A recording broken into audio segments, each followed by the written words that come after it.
En una capacitación sobre economía circular organizada por el INTA Brickman, la ingeniera agrónoma Silvia Imhoff de la Universidad Nacional del Litoral expuso beneficios de los efluentes.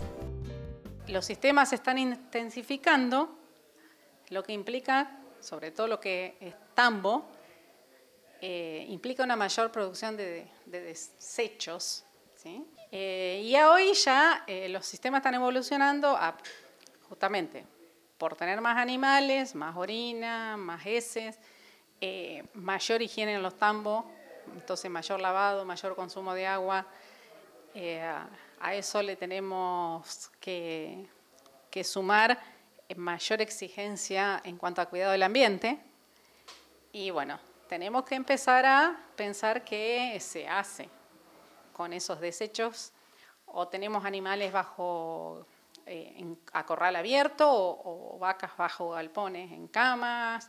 Entonces, todo eso es un volumen que se dicen desechos porque se piensan que digamos, no sirven para nada. Y en realidad son todos materiales que tienen mucha materia orgánica, muchos nutrientes, pero que se tienen que usar bien para no contaminar el ambiente. Pero pueden venir a reemplazar el aporte que hacen los fertilizantes inorgánicos. Entonces, realmente son una herramienta muy útil para recuperar los suelos, para producir y quitarse el problema ambiental de encima, que hoy está siendo muy controlado cada vez más. Yo siempre digo, el manejo de los efluentes tiene que estar integrado al sistema de planificación de manejo del establecimiento. Tienen que formar parte. Pero hay 3 puntos base que son que tenemos que hacer análisis de los efluentes, sean líquidos, sean sólidos, sean semilíquidos, porque en su composición son muy variables. Entonces tenemos que conocer lo que se está aplicando al suelo. O sea, análisis en primer lugar de eso. No son análisis caros y lo que reemplazan en fertilizante después, bueno, se ahorra mucho dinero. Análisis de suelo. Es fundamental el análisis de suelo también. ¿Por qué? Porque el requerimiento del cultivo, ¿cuánto requiere un cultivo para rendir tanto? El productor lo conoce. Está en tablas, es fácil. Ya. Pero para hacer un buen manejo del efluente nosotros necesitamos saber lo que el cultivo requiere, tener en cuenta o restarle lo que el suelo me está aportando y lo que me falta, que yo lo estaría poniendo como un fertilizante inorgánico, aplicarlo en esa dosis de acuerdo a la composición del efluente con el efluente. Entonces se hace un manejo agronómico correcto. No hay pérdidas ni contaminación de napa. Si lo manejamos bien, que no se ponen excesos, las propiedades del suelo evolucionan bien y no hay contaminación, no hay peligro, no hay riesgo de contaminación. Entonces, bueno, es necesario que se empiece a hacer análisis de suelos mínimo cada 3 años para ver cómo evoluciona sobre todo la salinidad del suelo, la conductividad, porque como el agua en todas estas zonas es de mala calidad, va el efluente el agua y bueno, eso llega al suelo. Entonces hay que controlar cómo evoluciona el suelo y conocer el efluente para aplicar lo que corresponde. Hay que tener cuidado cuando se aplica el efluente con respecto a las especies, porque hay especies que son más sensibles, como la alfalfa, como la soja.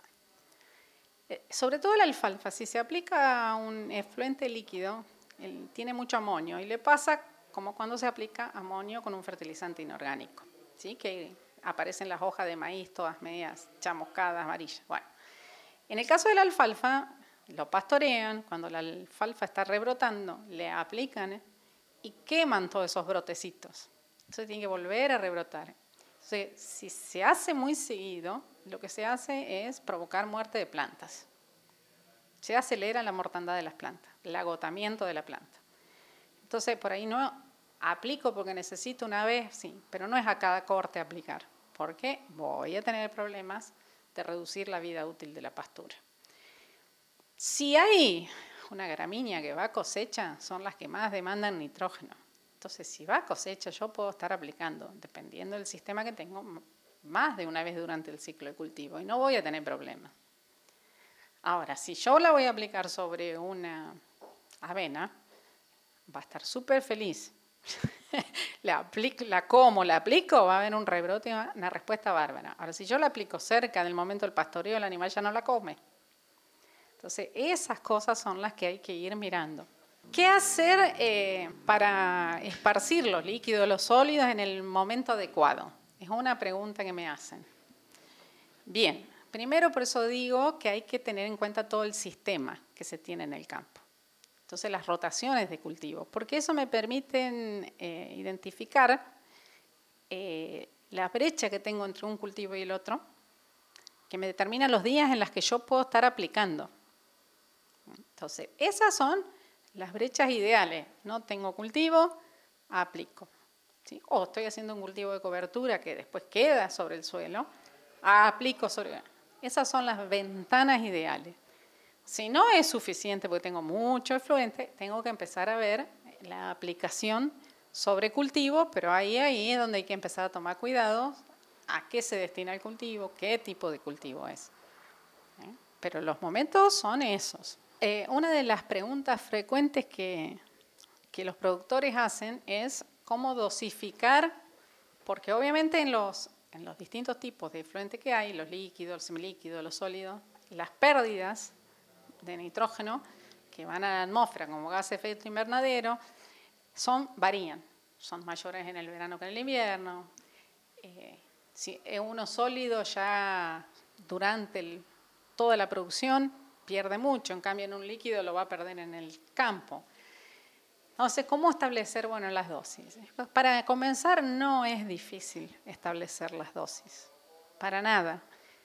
Así como se establecen las dosis para un fertilizante inorgánico, ¿sí?, donde uno tiene lo que aporta el suelo, lo que requiere el cultivo, y de lo que aporta el suelo el cálculo siempre es, ¿cuánto tengo de nitrógeno y cuánto se mineraliza? O sea, ¿cuánto se disponibiliza en ese ciclo? Que es un factor que los profesionales conocen. El mismo cálculo simple se puede hacer para los efluentes. No es complejo. O sea, uno puede empezar a ajustar todo eso de una forma sencilla. No es... Después, en la medida que uno va haciendo un uso y quiere hacerse más eficiente, sí, hay factores por los cuales uno puede ajustar, como la temperatura, como la lluvia y demás. Pero para iniciar, es simplemente conocer el cálculo, saber cuánto, por ejemplo, nitrógeno tengo en el total de ese efluente. Eso, aplicarle ese factor de lo que se va a estar disponibilizando en el ciclo de cultivo y ya tengo el aporte del efluente. Ya no es difícil. Mensaje. Hay un cuidado importante que tener en estas zonas donde el agua no es de buena calidad, y ya sabemos que tiene muchas sales. Entonces, el mensaje es tratar de ser muy eficiente en el uso del agua que se tiene o que se hace dentro del tambo. Tratar de reducir al mínimo la cantidad de agua que se gasta. Separar lo que va a la laguna, digamos, de lo que se es de limpieza, de lo que llueve. Porque en la mayoría no recolectan el agua de lluvia de todos los techos. Entonces, el agua esa de buena calidad no debería ir a la laguna porque estoy ampliando ya la cantidad de efluente. Ya con lo que va a llover sobre la laguna ya es suficiente. Entonces, eso hace más eficiente el uso del agua interno, reduce el tamaño de lo que va a ser la laguna y después lo que voy a tener que aplicar al campo. Entonces, tengo más espacio entre cultivos para aplicar, con menos riesgo de salinizar. Y hay momentos en los que uno tiene que decir, acá no puedo más aplicar. Tengo que esperar a que las lluvias laven, o hace falta tal vez algún corrector de suelo, como puede ser el sulfato de calcio. Pero, digamos, todo tiene que estar integrado en el sistema como un todo para realmente poder hacer un uso correcto y que le permita al productor ahorrar dinero.